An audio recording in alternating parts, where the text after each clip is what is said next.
할렐루야. 오늘 하루도 주님의 은혜와 함께하고 정말로 오늘 월요일 시작되었습니다. 주님과 함께 동행함을 통하여서 거룩한 승리자가 되시기를 바랍니다. 승리는 어디에 있습니까? 주변 환경과 상황이 아니더라고요. 이 민수기를 통하여 보면 우리의 승리는 하나님의 말씀에 대한 순종입니다.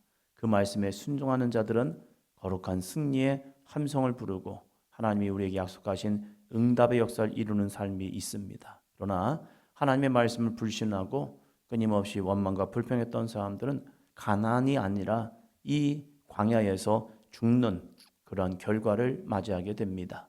어렸을 때 저에게 들려준 말 중에서 기억에 남는 것이 새가 내 머리 위로 지나가는 것은 막을 수가 없다. 그렇죠. 새의 자유이니까. 그러나 그 새가 내 머리에 둥지를 틀게 하지는 마라. 머리를 가만히 있으면 둥지를 틀고 있으면 가만히 있으면 또 안 되겠죠. 그것은 미련하다는 거죠. 우리는 수많은 생각이 오갈 수 있습니다. 생각은 어쩔 수 없습니다. 생각은 성령께서도 우리에게 거룩한 생각을 주시기도 하지만 사단이 끊임없이 우리를 생각으로 공격하고 있다는 겁니다. 근데 그것을 잘못 잡으면요, 어떤 사람은 우울증에 걸리기도 합니다. 어떤 사람은 또 더 어려움을 당하기도 합니다. 그러면서 나는 못해, 나는 할 수 없어, 이렇게 하는 경우도 있어요. 또 어떤 경우는 악한 영에 붙잡히니까 물도 안 먹고 밥도 안 먹습니다. 왜 안 먹어? 했더니 자기 먹으면 죽는데요. 평소에 먹던 것들이 자기에게 부담감이 들려오고 또 사람들과의 대인관계가 하지 못합니다. 저들이 자기만 하는 것 같다는 거예요. 자기에 대한 관심도 없는데 희한하죠? 악한 영이 그 마음을 막 뒤흔들어 놓습니다. 그래서 저 사람이 이야기하고 저 사람이 이야기할 때에 괜히 나를 힐끗 보니까 나를 향해서 얘기하나? 주변의 모든 사람들이 다 그렇게 보여주는 거예요. 그러면서 점점점 자기는 숨게 되어집니다. 우리가 들어야 할 생각이 있고 듣지 말아야 할 생각이 있고 취해야 할 말들이 있고 취하지 말아야 할 말들이 있습니다. 이 민수기 14장에서는 그 결과가 어떻게 주어지느냐 너무 중요합니다. 그래서인지 어렸을 때부터 힘들다 어렵다 말하기가 어렵더라고요. 이 말을 하나님이 들으시면 어떡하지? 또 우리는 속담이 있잖아요. 낱말은 새가 듣고 반말은 쥐가 듣는다. 그래서 내 말을 들으시는데 그냥 낮에 새가 밤에 쥐가 듣는 것이 아니라 우리 믿음의 사람들에게는 또 무서운 것이 있는데 하나님이 우리의 말을 듣고 계시다는 거잖아요. 그래서 내가 무슨 말을 하느냐 이 말이 너무 중요하다는 거예요. 한번 내뱉은 말 이것을 주워 삼기가 너무 어렵기 때문에 그래서 말의 신중함을 또 잠언에서 계속 이야기하죠. 어렸을 때부터 성경을 읽고 신앙생활 하다 보니까 그래서 말 한마디 하는 것이 만만치 않아요. 그러다 보니까 이 말을 희화화시켜버립니다. 저 나름대로는. 그래서 우스갯소리를 하면서 진담을 또 섞는 거죠. 그러나 그것을 또 겉으로 확 내기는 하지 못하죠. 왜? 이것을 듣고 하나님이 이렇게 역사하시면 어떡할까? 이러한 염려 때문에요. 이 민수기 14장에서는 두 부류의 사람들이 극명하게 나옵니다. 14장 1절 봅니다. 온 회중이 소리를 높여 부르짖으며 백성이 밤새도록 통곡하였더라. 온 회중이 소리를 높여 부르짖으면 이들은 생각합니다. 되겠지. 그러나 때로는 되는 것도 있지만 때로는 무서운 결과를 얻게 되기도 합니다. 우리는 세력만 뭉쳐서 외치면 뭔가 이룰 거야 라고 해서 어렸을 때부터 보니까 많은 데모가 있더라고요. 데모를 하고 세력을 뭉치면 자기들의 의견이 그대로 되는 줄 알고 하면서 외치는 경우가 있습니다. 세상에서는 어쩌면 통할 수도 있습니다. 그러면 그것이 하나님 앞에서 통할까? 이게 우리는 질문을 던져야죠. 이 백성들이 함께 모여서 외칩니다. 그러면서 하는 말이 무엇입니까? 2절이요. 이스라엘 자손이 다 모세와 아론을 원망하며 온 회중이 그들에게 이르되 우리가 애굽 땅에서 죽었거나 이 광야에서 죽었으면 좋았을 것을. 자신들 생각이죠. 아론과 무세와 아론을 원망하면서 그들이 외쳤던 것은 우리가 애굽 땅에서 죽었거나 이 광야에서 죽었으면 좋았을 것을. 애굽에서 장자의 죽음이 왔을 때 그들이 얼마나 기뻐했습니까? 왜? 하나님이 그들을 보호하심을 통해서 그들은 살아났기 때문에요. 그 구원하심을 바라보면서 그들은 함성을 외쳤습니다. 할렐루야! 하나님이 하셨습니다. 하나님 우리의 생명을 보호하셨습니다. 그런데 오히려 이 시간에는 그 하나님을 원망하고 있다는 거예요. 아예 거기서 죽었더라면 더 좋았을 것을 이러고 있는 거죠. 아니면 이 광야에서 벌써 우리가 죽었으면 좋았을 것을. 이제는 가나안을 바라보고 나니까 그 가나안 앞에 들어가지 못할 자신들의 모습을 보고 있다는 거예요. 그러나 우리가 민수기를 통해서 우리가 알 수 있잖아요. 처음 시작할 때 하나님이 백성들에게 뭐 하랍니까? 계수하라. 왜요? 너희들이 얼마나 강한 존재인지, 얼마나 많은 존재인지를 너희가 스스로 봐라 하면서 하나님께서 모세를 통하여서, 그리고 지도자를 통하여서, 각 지파의 지도자를 통해서 그들의 명수를 세게 하셨죠. 셌을 때 60만 3,550명이라는 놀라운 은혜를 봅니다. 적은 소수의 사람들이 이집트에 내려갔다가 430년 만에 200만의 사람이 된 거예요. 그 놀라운 숫자를 그들의 입으로 다 센 겁니다. 그리고 각 지파마다 보고를 할 때 저희 지파는 몇 명입니다. 저희 지파는 몇 명입니다. 그것도 싸움에 나갈 만한 사람들이 바로 이 명수입니다 하면서 합계가 60만이 넘는 그러한 것을 스스로 고백한 거예요. 그 모습을 보면 자신들은 깨달아야죠. 야, 우리는 이렇게 강하구나. 그런데 자신들의 모습은 보지 못하고 10명의 정탐꾼들이 보고 와서 하는 보고가 무엇입니까? 자기들의 모습은 온데간데 없이 가나안 사람들의 모습을 바라보면서 야, 저들은 강해. 저들은 철기를 가지고 있나 봐. 저들의 무기는 강해. 저들의 성음은 높아. 그래서 우리가 저들을 이길 수 있을까? 저들은 커 보이고 자신들은 너무 작아 보이는 그들의 모습. 이게 누구의 역사입니까? 자신들의 생각일까요? 자신들의 마음일까요? 저는 이들의 마음을 흔들어 놓은 것은 사단의 전략이라고 생각합니다.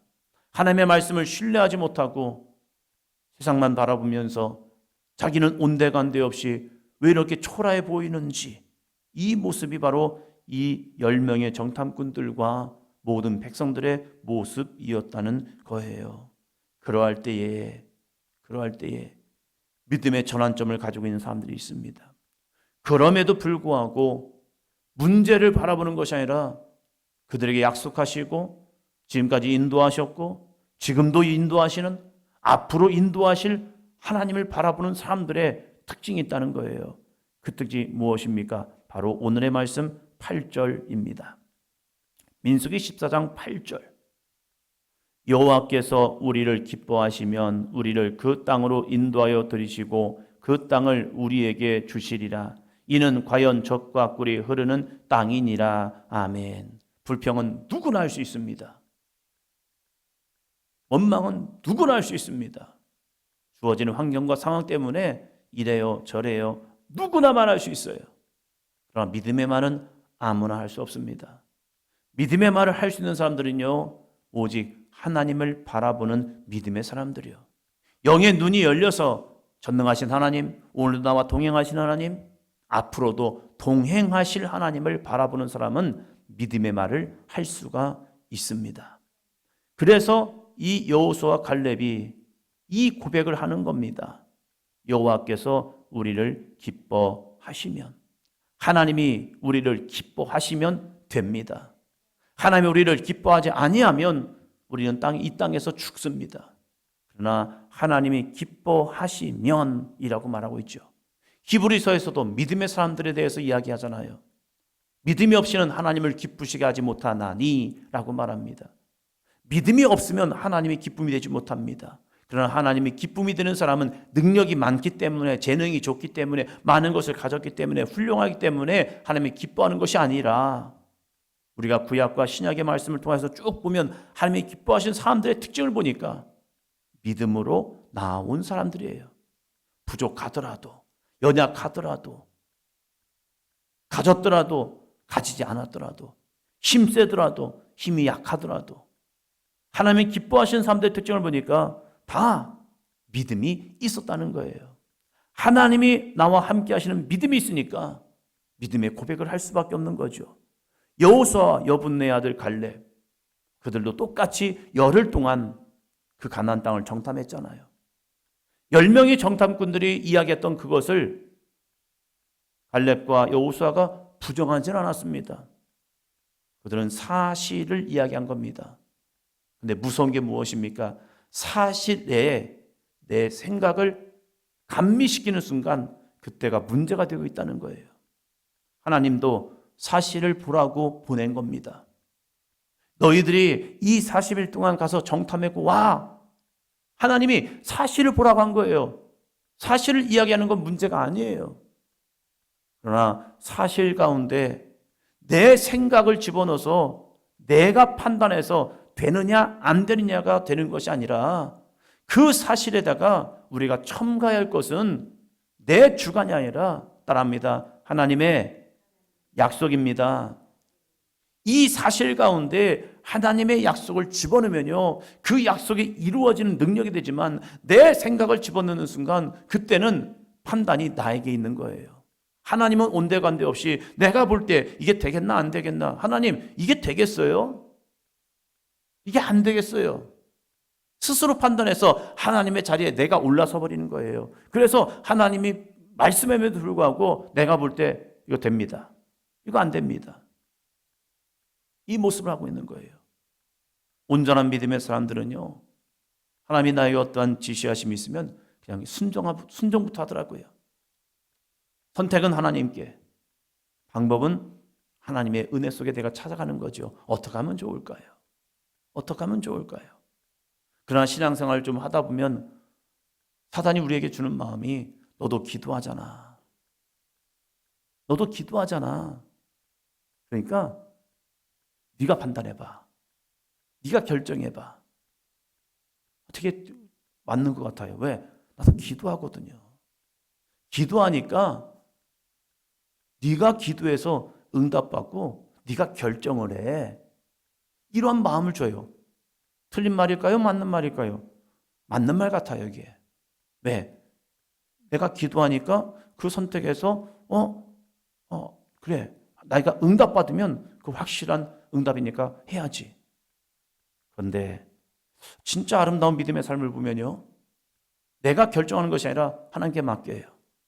그리고 그 지시하심에 따라 우리는 순종합니다. 그리고 나서 네, 알겠습니다 하고 나서 이제 그 다음에 고민하는 것은 그거죠. 내가 이걸 어떻게 감당할 것인가, 그 고민은 해야죠. 그러나 선택권은 하나님께 있다는 거예요. 여호수아와 갈렙은요, 이 가나안에 대한 점령, 이것은 우리의 선택이 아니라는 거예요.